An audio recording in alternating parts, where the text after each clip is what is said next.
Hi,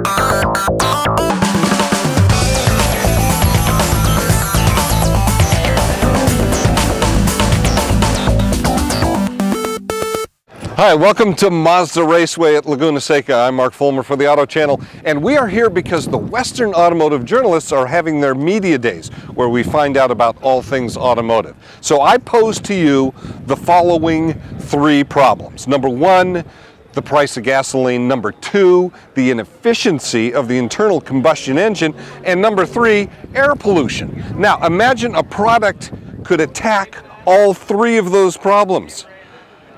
It can, and the man behind the product is Serge Monros. Serge, welcome to the Auto Channel. Thank you for having me. How does DynoValve attack those three problems? DynoValve is a computerized PCV valve, and it recirculates all the undetonated fuel in your crankcase, and it adds a new source of fuel. And so therefore you get better fuel economy, and because you have a cleaner burn in a chamber, a cooler burn in a chamber, you lower the nitrous oxide, which lowers your emissions at the tailpipe. And that gives a cleaner environment for all of us. Okay, you went kind of quickly there. Let me back up a little bit. It's the PVC valve. And we all know about the PVC valve because it's part of the smog PCV valve, right. What's made there, it's a PCV valve was mandated back in the 60s. Some automobiles have an orifice instead of a PCV valve. Right. So what this does is replace the PCV valve system. Now the PCV valve was supposed to kind of capture some oil residue and things like that, right? In the old days. But it caused a lot of vacuum problems, right? In the old days, they used to have a puke tube, which came out of your valve cover. There was what they call a blow-by tube that went to the ground, and it spit oil everywhere. Diesels still are that way today, but in the gasoline they mandated the PCV valve, which was a little check valve, and they choked the engine, and they kept all the puke inside the engine, so it choked up, backed up all the stuff. Your oil would contaminate within a couple hundred miles. By 3,000 miles, you'd have carbon all over your oil. And you probably had a hard time with a smog test too, right? Absolutely, because as you drove the car, the more miles you put on it, the worse it got. Right. It was just it just agitated the problem even worse. So what we did with the DynoValve, it's a variable orifice that's controlled by a computer, which hooks up to your fuel injection or your coil.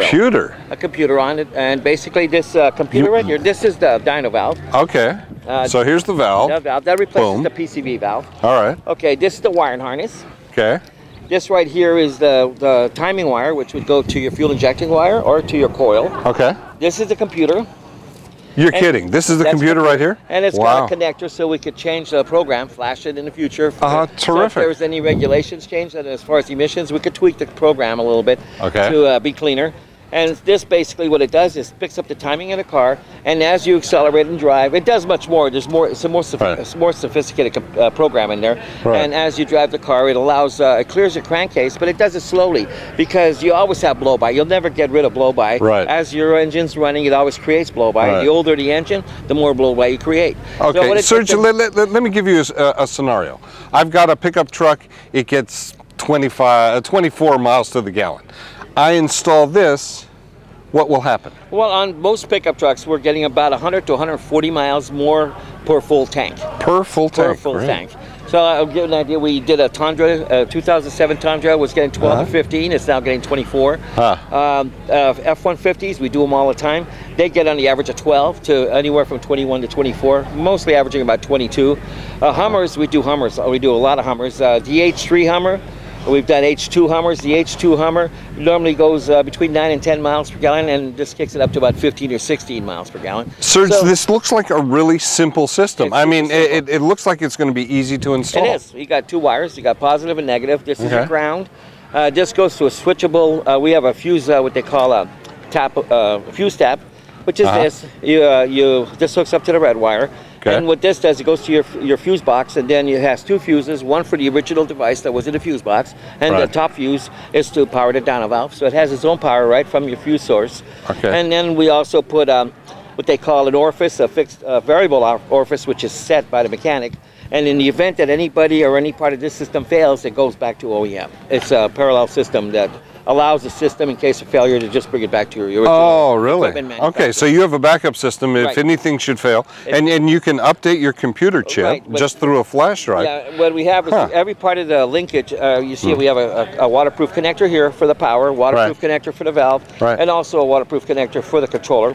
So the controller comes right off. So the three problems that I mentioned at the beginning. Number one, the price of gas. I'm going to be paying a lot less for my gas. I imagine this is going to pay for itself in what? 4 to 5 full tanks. Really? Yeah, 4 to 5 full tanks, depending on how many gallons you have in your automobile. Okay, now it's going to make my engine more efficient because it's going to burn that blow by. Am I going to get an increase in horsepower? You'll get 20% more horse. I mean, I don't know about horsepower. You'll feel 20% more power because the engine's breathing. So the minute you put this device on your foot, you'll notice it right away. And the environment is cleaner because it's burning these gases that normally would be spitting out the exhaust. Plus, if you look at because they're preheated gases, they're undetonate fuel. It's undetonate fuel. We mix that with the fresh fuel, which preheats the fresh fuel. So when it goes in the chamber, it's already ready to explode because it's preheated fuel, not cold gasoline. Because it mixes with the cold gasoline, you get a much cooler burn in the cylinder, not dropping your emissions at the tailpipe. I'm going to guess that with this installed, that my engine's going to be a lot quieter too. It runs smoother, your transmission doesn't have to work so hard because the engine's breathing. The bottom line is your engine needs to breathe. It's like a human running down a track. You got to be able to exhale and inhale. The engine has to breathe, and the existing PCV valve doesn't let it breathe. It's just putting a little tiny orifice in there, and there's no engine in the world that could breathe through that little tiny hole. So what this does, the more RPMs you have, the bigger the hole gets, the more the engine allows the air to come in and recirculate. Okay, so how much is this going to set me back? Well, wholesale, if you have a resale license, are $250. Okay. We're looking for installers, and we're looking for installers nationwide, both stationary and mobile installers.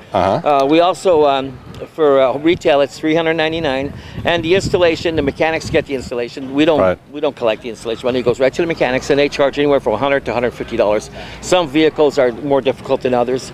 We have a list of them. We've done quite a few hundreds of these. So we have a forum, we have a website, and you can so go to the website. Okay.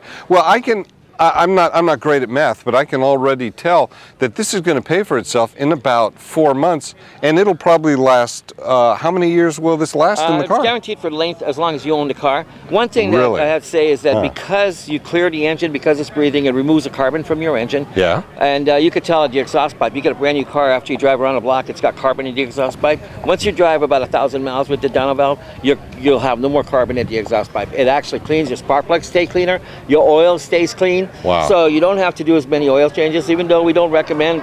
We tell people to just do what their mechanics tell them to do. But the oil stays cleaner. There's no carbon. The oil doesn't get contaminated like it does in most cars. Your engine's breathing better. You reduce the carbon, reduce the maintenance, and your engines last much longer. So after you have the DynoValve for maybe a year or two, they actually, when you check the smog test, they're much cleaner after 100 or 200,000 than they are the day that they were put on. So they're much cleaner. So we've got cars out there with 500,000 miles that test better than the day they were purchased. Serge, this is quite an innovation that you've got going here. I hope your website gets swamped. DynoValve Revolution. All right, DynoValve Revolution coming to a neighborhood right next to you. Thanks for watching the Auto Channel. For more great automotive information and entertainment, visit theautochannel.com, the internet's most complete and comprehensive automotive information resource.